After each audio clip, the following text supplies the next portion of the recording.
Forget about all this expansion talk. Let's talk about the opposite of expansion: contraction, eviction. Some want lesser teams kicked out of the Big Ten. Who? Locked on Big Ten starts right now.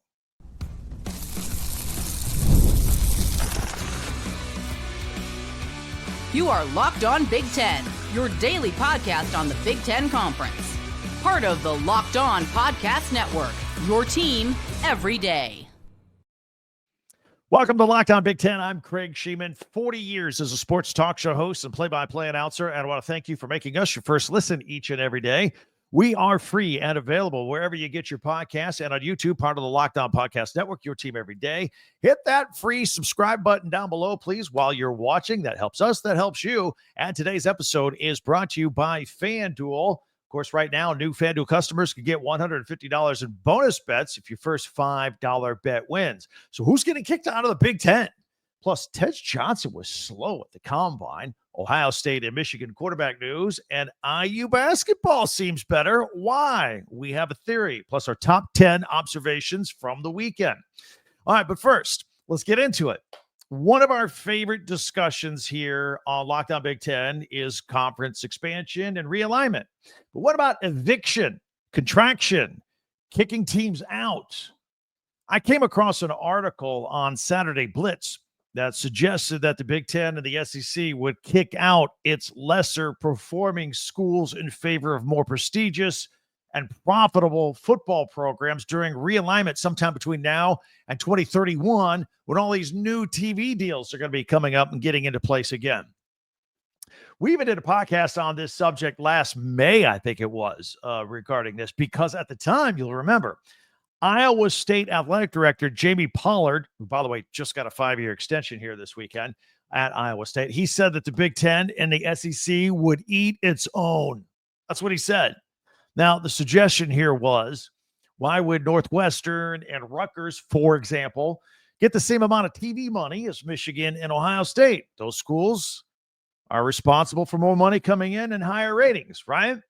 In the SEC, for example, why should Vanderbilt get as much money as Alabama and Georgia and Texas? Although we will remind everybody that Vanderbilt beat Alabama this past year in football. Just throwing that out there. But Michigan and Ohio State and Penn State and Oregon, they drive the ratings in the Big Ten. No question about that. You know, when's the last time you sat down and went out of your way to watch a Northwestern football game that didn't involve them playing a team maybe that you root for? When's the last time you sat down to watch a Vanderbilt football game or Mississippi State if they weren't playing a team that you root for in the SEC? Pollard, the AD at Iowa State, went on to say, look, if you don't believe me, how many of you thought that a couple of years ago the Pac-12 would disappear? Well, it's a fair question, but it doesn't really compare apples to apples in this case, because in the Pac-12's case, the best teams, they left. All right, it wasn't like anybody on the bottom got kicked out.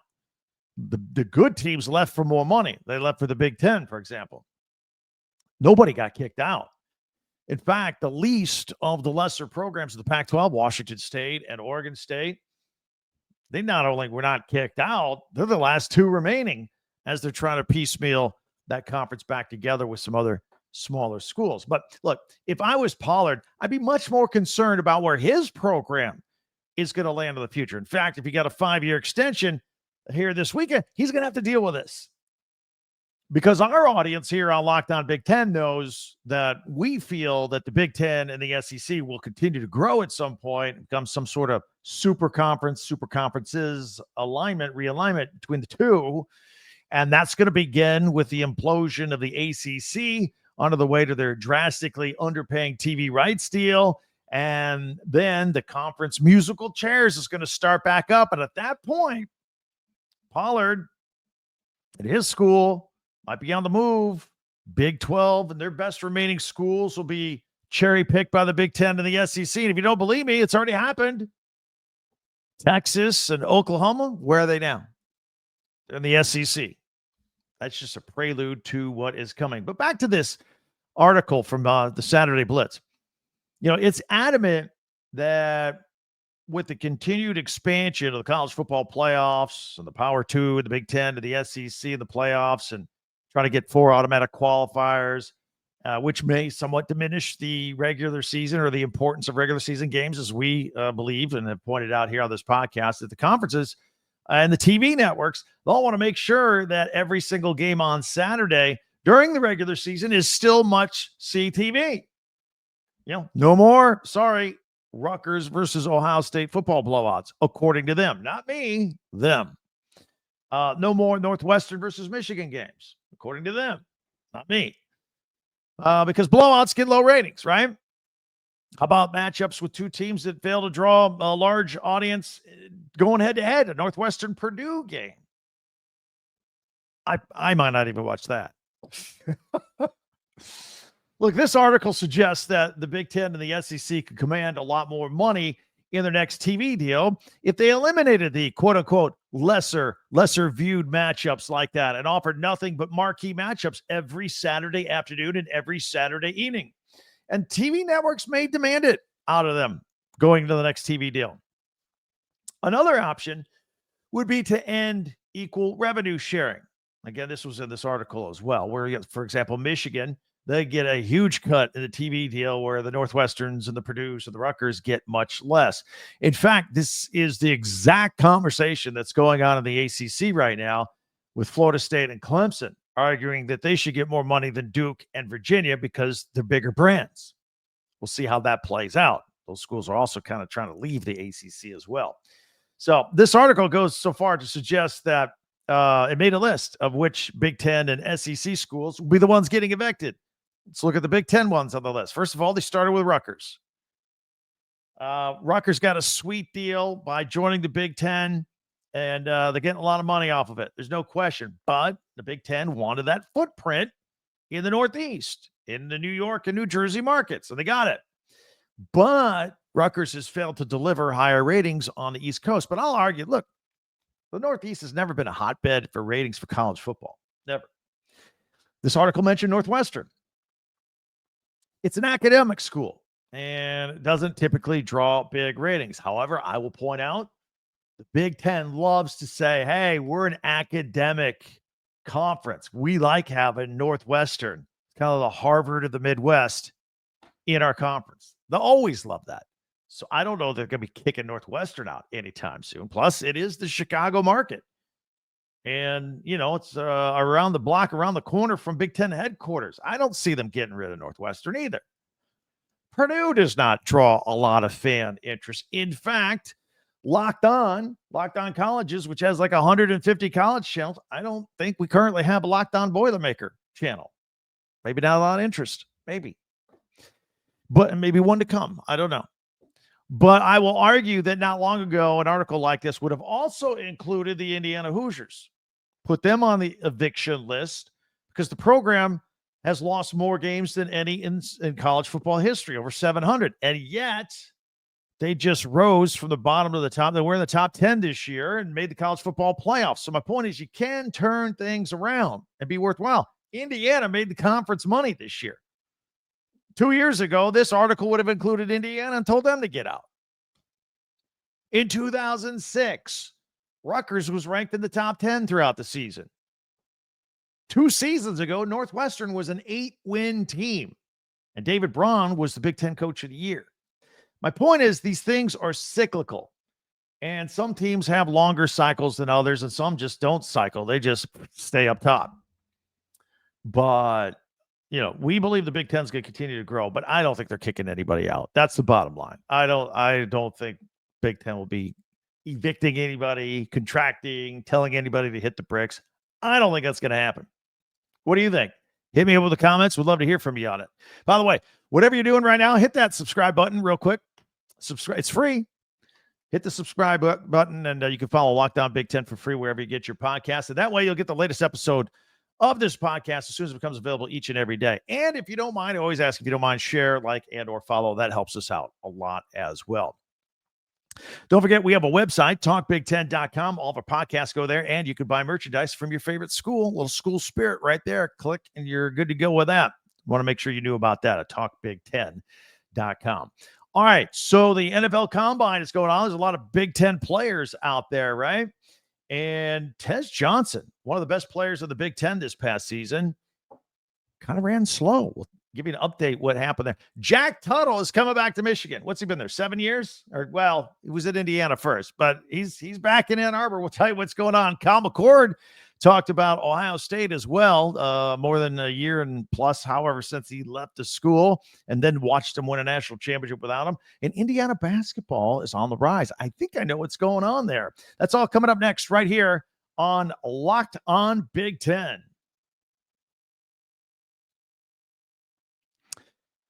I want to tell you, attention, everybody, Locked On Big Ten fans, you ever wish you could directly support your favorite Big Ten school and their athletes? Be part of their journey? Now you can with Roy. It's the name, image, and likeness app that puts fans in control. Before Roy, nil deals were often handed out behind closed doors, and fans like you didn't have a clear way to directly support the players that you love. But now with Roy, you can make a real impact and feel closer to the athletes representing your favorite Big Ten school.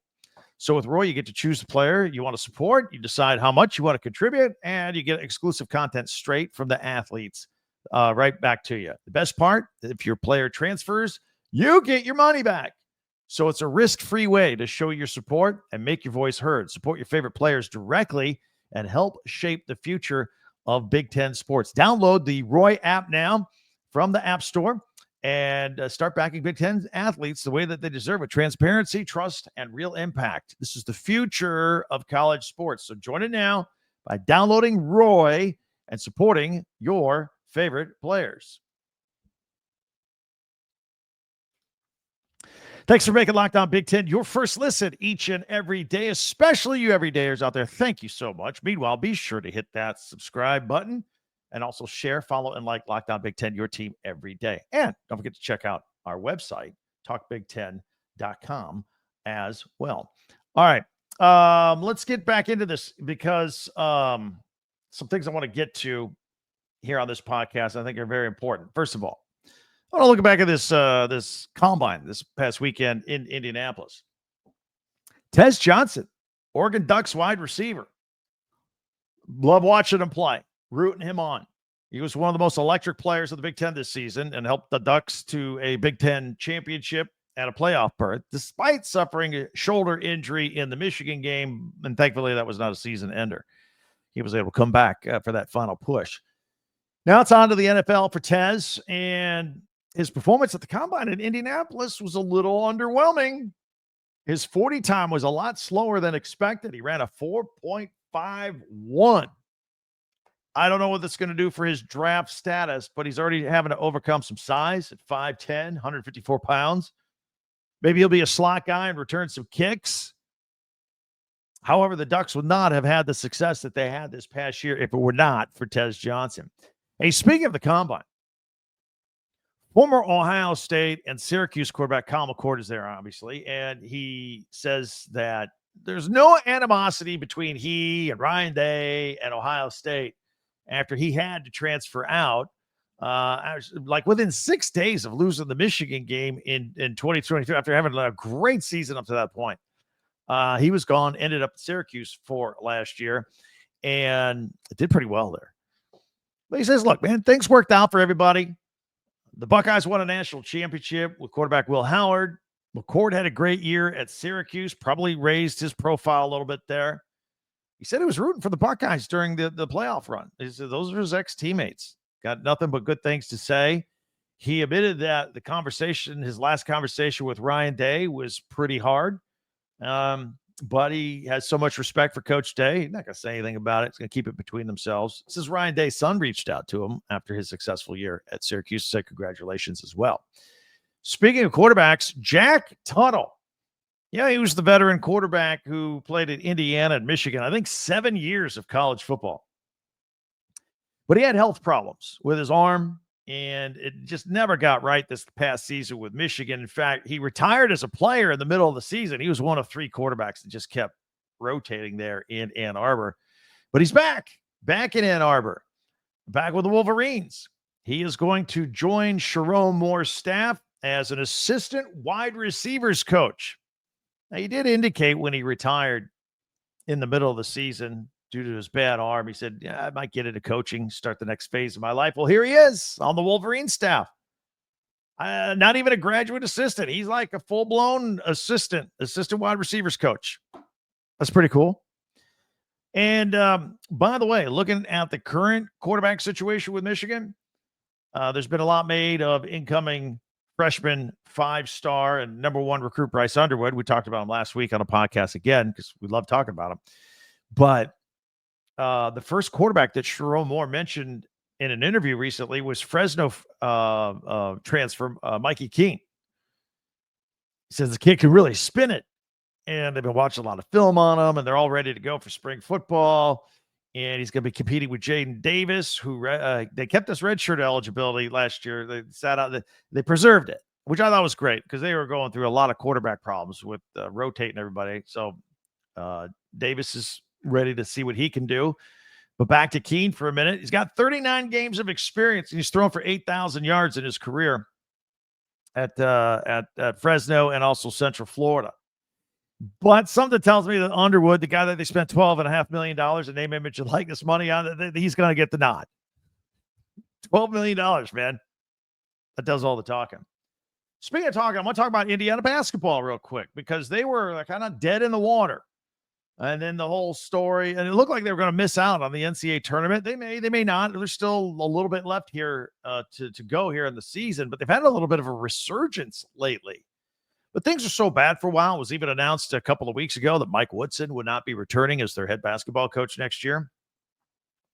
But one move they made was to have Malik Reneau come off the bench. And he's been a starter since his sophomore season. And he said apparently he took it wasn't a demotion. That was the deal. It was just a shuffling. And Omar Ballo, apparently Mike Woodson decided that Ballo and Reneau could not be on the floor at the same time. Chemistry issues, redundancy issues, all that. So that's the move they made. And Reneau's come off the bench like 3 of the last 4 games, and Indiana's winning. They got wins, quad 1 wins against Michigan State and Purdue. In fact, they started Purdue's 4-game slide. So things are getting better. It's working. And Reneau has been playing great. But then all of a sudden, right when this plan was put in place, Reneau, he was absent from last week's game against Penn State. And that was in Bloomington. He was at shoot around, but then he became ill and was to the point where he's hospitalized. So he missed the game completely. And then there was the fact that after the Penn State game, the next day, the team had to get on a plane and go fly out to Seattle to take on Washington here this past weekend, which they won. But there were a lot of question marks. What were we going to do with Reneau? Because there were multiple concerns going on at the time, whether he would be well enough to travel, let alone well enough to play. Was he ill? Was he sick? Was he contagious? Would he get the rest of the team sick? Would he fly separately? They were looking into that because they want to get the rest of the team sick if that was the case. But then later we heard it might have been an allergic reaction to some food, maybe some food poisoning or something of that sort. He was better, so he made the trip with the team. Doctors assured Mike Woodson that he wasn't contagious and he would be fine. And then he made the trip and scored 22 points this weekend in that win over Washington. So good for him. And I'm sure he was a bit of in a weakened state after being in the hospital, not feeling well this week, but you wouldn't have known it. He was very dominating in that game against the Washington Huskies. So good break for the Hoosiers there to get that all figured out. We got men's basketball here tonight after a full weekend. UCLA is at Northwestern. That is at 9 o'clock Eastern, 6 o'clock Pacific if you want to watch on the West Coast. That's on FS1. And UCLA on the road here, they had the 10-point loss at Purdue. So now at Northwestern, we'll see if the Bruins can bounce back with that. No women's basketball tonight as well. But anyway, we'd love your comments on all that. The quarterback situations, Michigan, comments from Kyle McCord, Tez Johnson running slow, Malik Reneau and the Indiana Hoosiers, or our initial conversation about contraction and evicting teams out of the Big Ten, which I don't think is going to happen. Love to see your comments and reaction on YouTube if you're watching there. Always like the comments there. Now, if you are new to our podcast, you know that we do a lot of features in our final segment each and every day. Mondays, we do my top 10 Big Ten observations from the week. I will share those with you in a minute. Don't forget Tuesday tweets. Throw a tweet our way at Talk Big Ten, number 10. I'll put it on the program on Tuesday. Wednesday, we do our power rankings of some sort. And usually it's how we think the standings should go. We rank men's basketball. Sometimes we rank some other stuff as well. Thursday, we do Big Ten Classics, and Friday, we make our picks, make our predictions. We're always on the record here on Locked On Big Ten. So we got all that. Our top 10 Big Ten observations from the weekend. That's next. We'll see if my list matches yours here on Locked On Big Ten. FanDuel. Let's talk about it.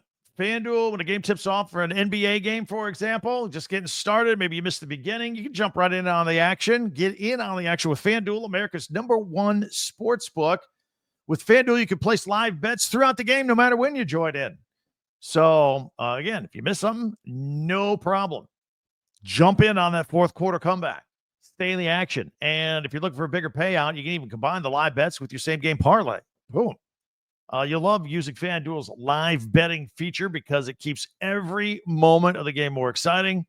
Backing your team for a late rally and maybe a player, a little individual stat, free throw late in the game, big three-pointers, whatever. It's all right there. You can jump in on all of it. Right now, new FanDuel customers can get $150 in bonus bets if your first $5 bet wins. So visit FanDuel.com today and join. That's FanDuel.com for your shot at $150 in bonus bets. Make every moment more with FanDuel, the official sportsbook betting partner of the NBA. All right, it's time for our feature that we talked about here today, our top 10 Big Ten observations from the weekend. We're going to put those on screen one at a time. This is a loose ranking. I want to put 10 up there, but I try to semi-rank them. Let's put them on the screen here. And if you're audio only, we'll describe them in detail. But first on this list, I want to give a shout out to Michigan State hockey. They did it for the regular season, back-to-back Big Ten regular season titles. Congratulations to them. A lot of good things going on there at Michigan State. We'll talk about them some more. In fact, how about Michigan State basketball on Sunday? That nationally televised game with the win, their 24th win of the season. They beat Wisconsin, 11th ranked Wisconsin. Michigan State's ranked 8th, 71-62. Very impressive by the Spartans basketball team. They look like after just a little bit of a hiccup while Tom Izzo was chasing Bob Knight's wins total, where I think they lost 3 out of 4. They're back to being Michigan State. It's the month of March. Tom Izzo, Michigan State, month of March. You're winning basketball games. Hello to Oregon basketball. Started the season well, had the slump in the middle of the season. Guess what? Guess who's won 5 in a row? Oregon basketball. Got a win over USC over the weekend in a matchup of former Pac-12, now Big Ten teams. Mentioned in the last segment, Malik Reneau for Indiana, 22 points after a couple days after being in the hospital, then a cross-country flight to Seattle, scores 22 points off the bench at Washington. That was a good effort by Malik Reneau. Tough kid. At number 6, I always like to talk about Derek Queen from Maryland. This is a 6'10 freshman, pretty good player here. 23 points. And look, Maryland got the win over Penn State. They struggled a little bit, but they got it. And after the devastating last-second shot loss against Michigan State last week, they needed to come back and get a win here. That's exactly what they did. They make our top 10 Big Ten observations from the weekend for all of that. Purdue bouncing back. Ended the 4-game skid. They won 76-66 over UCLA. Trey Kaufman-Renn with 29 points, back to his old form, as was his teammate Braden Smith with 23 points. Matt Painter and the Boilermakers avoiding a 5-game skid. They're back in the winning column. They make our top 10 Big Ten observations at number 5 as well. Number 4, Minnesota's Brennan Rigsby, a career high, 20 points, including that catch and shoot 3-pointer with 4 seconds to go at Nebraska to give the Gophers the win. That makes the list over the weekend. Also, at number 3, USC women's basketball, Juju Watkins, 30 points as USC beat UCLA. That was the 4th-ranked team, USC, versus the number 2-ranked team. That was a big game. That was the biggest game in women's college basketball this week. And Juju Watkins with 30 points in the USC Trojans win. All right, I'm going to do something a little bit different for these next two spots that I haven't done. Usually I keep these reserved for just the weekend, but I wanted to leak back into last week a little bit because these are some of the best things I saw. So these are going to make our top 10 observations. Right at the top, Michigan's Namari Burnett had that three-pointer at the horn at Chrysler Arena to beat Rutgers on Thursday night. That was number 2 on the list. And at number 1, another buzzer beater, Michigan State's Trey Holloman with about a 65-foot three-pointer at the horn. I mentioned it crushed Maryland's spirit. It was at Maryland from beyond the logo on Wednesday night. But that was probably, unless you're a Maryland fan, I get it. For everybody else, that was probably the coolest play of the year so far. It had, and even though we were still in February in the middle of last week, it had some March Madness vibes to it. Both of the Michigan State three-pointer by Trey Holloman and the three-pointer by Michigan's Namari Burnett both had March Madness vibes to them. So I put them here on the list. What do you think of our top 10 Big Ten observations from the weekend? Let me know. Maybe I left something off. Maybe something you wanted to mention. Hit me up with the comments. Always love the debate or the conversation. Always appreciate your input as well. There's always a lot of ways for you to reach out to us. You can follow us on Twitter at X at TalkBig10 And don't forget our website, talkbig10.com as well, where all of our podcasts go chronologically. Oh, we also group them by school for your convenience. If you want to just hone in on your favorite team. Plus, we got links there where you can buy school merchandise. Get your March Madness merchandise, shirts, T-shirts, and hats from your favorite school right there off of that same website as well. Whatever you do, hit that subscribe button before you go. It's always free. It just takes a second. That's it. You're good to go. And you can follow this podcast right now on your favorite podcast app and get the latest episode of Locked On Big Ten as soon as it becomes available each and every day. Also want to invite you to join our friends from Locked On College Basketball, Isaac Shade and Andy Patton.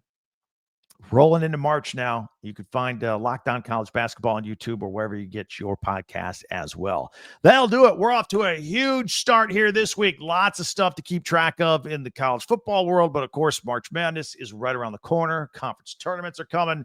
NCAA tournament, men's, women's. We're locked in. That's why we're locked on Big Ten. This is the only Big Ten podcast where you get all the Big Ten news. We cover all the teams and give you all the news. And also we give you analysis and my opinion as well. All that under one umbrella. Tell your friends about us. Word of mouth is fantastic. I know you have a Big Ten friend or family member that probably doesn't even know we're out here every day and would probably really like this podcast just like you do as well. Thanks for tuning in. I can't wait till we meet again tomorrow. I'm Craig Sheeman for Locked On Big Ten.